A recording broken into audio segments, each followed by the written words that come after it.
The water pressure mystery. The 2025 excavations at Palenque uncovered a hydraulic engineering achievement that contradicts conventional timelines of technological development. A newly exposed aqueduct system demonstrates the Maya mastered pressurized water distribution centuries before similar systems appeared in Europe. The network transported water from mountain springs to the urban center using stone conduits with an average grade of 0.5 degrees, achieving constant flow without erosion. Hydraulic engineers confirmed the design maintains 2 to 3 psi pressure throughout the system, sufficient to supply palace complexes on elevated terrain. The system's key components reveal advanced fluid dynamics knowledge. Excavators discovered 14 carved stone valves along the primary conduit route, featuring tapered plugs that regulate flow with industrial precision. The Maya positioned these valves at calculated intervals to maintain optimal pressure across the 8-kilometer network. Gravitational siphons form the system's most surprising feature, with inverted U structures crossing ravines up to 15 meters deep without pumps. The largest siphon spans 47 meters while maintaining near-perfect pressure gradients. Construction materials demonstrate intentional engineering choices. The Maya selected volcanic tuff for pressurized sections and lined high-velocity channels with heat-fused quartz surfaces smoother than modern concrete. Microscopic analysis reveals workers polished interiors to a mirror finish using techniques previously reserved for ceremonial objects. The system's layout indicates comprehensive urban planning. Branch conduits connect to 83 identified structures, with flow-restricting orifices distributing water proportionally based on building size and function. The palace received 40% of total capacity through 8 separate inlets, comparable to modern zoning for high-density areas. Recent excavations revealed maintenance infrastructure including standardized replacement parts and tools for conduit repair. Upstream water management shows equal sophistication. Adjustable diversion weirs and sedimentation basins use helical flow patterns to regulate intake and remove particulates. The Maya constructed these features from interlocking basalt blocks transported 30 kilometers. Water quality control exceeded contemporary standards, with charcoal filtration removing over 90% of pathogens. The 2025 findings challenge assumptions about Maya technological progression. Unlike Roman aqueducts that evolved over centuries, Palenque's pressurized system appears fully formed by 650 AD. This absence of developmental stages suggests the knowledge arrived as a complete system. While the Romans used lead pipes for limited pressurized flow, the Maya achieved similar results with stone conduits over longer distances through precise geometry. The system's control mechanisms indicate advanced measurement capabilities. Excavators uncovered 23 stone flow measurement devices using precisely carved notches that achieve 5% accuracy, comparable to early 20th century municipal water meters. Energy dissipation features like stacked stone baffles anticipate modern solutions to hydraulic shock. The aqueduct's abrupt abandonment around 800 AD poses unanswered questions. Excavations show simultaneous failure points across multiple branches, suggesting intentional sabotage. A newly discovered stela describes the stopping of the mountain's blood, coinciding with political upheaval, hinting at system destruction during conflict. Modern engineers reconstructed a 300-meter test section in 2025, confirming the system could deliver 40 liters per second to elevated tanks, enough to supply 500 modern households. Surprisingly, the stone conduits proved self-cleaning at certain flow rates, reducing maintenance needs. This emergent property wasn't documented in other ancient systems. The aqueduct's rediscovery forces reconsideration of Maya technological capacity. Their achievements match or exceed contemporary Old World civilizations, despite lacking metal tools or wheeled transport. The system's design principles show theoretical understanding beyond practical needs, suggesting the Maya pursued engineering knowledge as an intellectual discipline.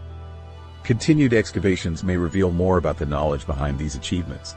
Archaeologists plan to survey potential training facilities, as the absence of such sites raises questions about how this sophisticated engineering knowledge was developed and transmitted across generations.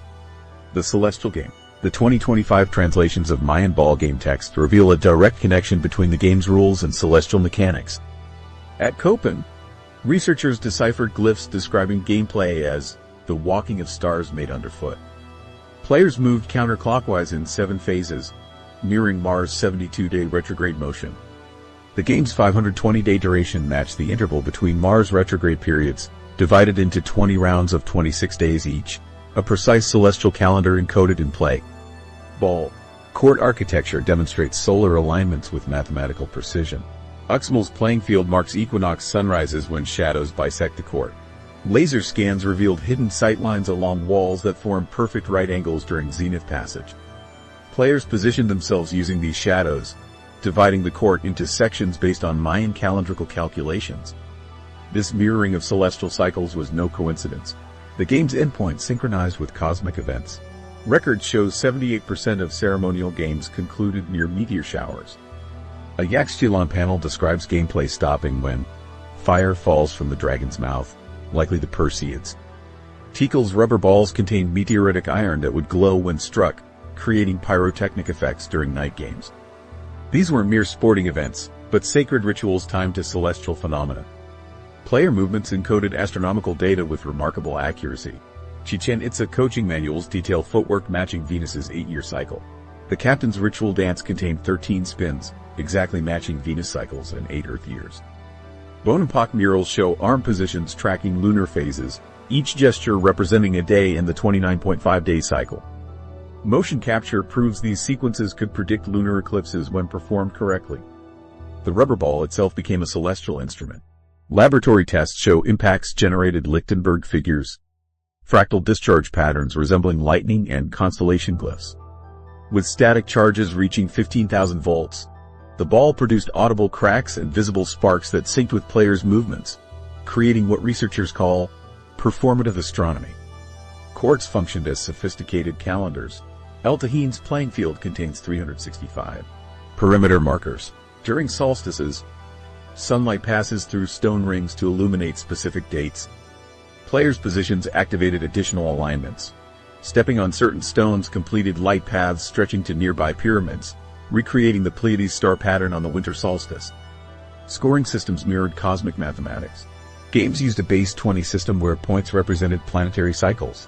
7 points equaled a lunar week, 20 a Venus month. The sacred round of 260 days occurred when teams combined 13 20-point sequences. These numerical relationships appear consistently across 38 studied courts spanning 6 centuries. Victory rituals reenacted celestial myths. The winning captain's temple ascent mimicked the maize god's resurrection among stars. Palenque murals show this occurred during Venus's maximum brilliancy, predictable through their astronomical tables.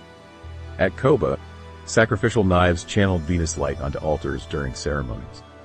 Modern technology reveals hidden connections. Infrared imaging shows phosphorescent mineral traces that glow under specific moonlight, creating temporary constellations.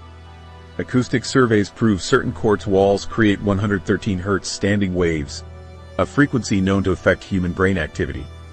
Drumming sequences match this during Venus appearances, potentially inducing altered states described as seeing the sky numbers. Contemporary Maya communities retain this sacred knowledge. Keish elders describe ceremony rules matching archaeological findings, still incorporating Venus tracking and solstice marking. Younger players unknowingly recreate ancient astronomical patterns, movements taught as the steps of the skywalkers. The ballgame's celestial design reveals extraordinary Mayan astronomical knowledge. Training schools taught sophisticated astronomy alongside athletic skills from their earliest layers. At El Mirador, star charts beneath the playing surface show 132 AD planetary positions with modern accuracy. The court marks not just solstices but cross-quarter days, demonstrating advanced observational techniques. For over 2,500 years, this celestial ball game maintained consistent astronomical correlations through changing political landscapes. More than sport or ceremony, it functioned as a living astronomical model that guided Mayan civilization's understanding of time and the cosmos, a sacred tradition where every movement, every point, and every ritual connected Earth to the heavens.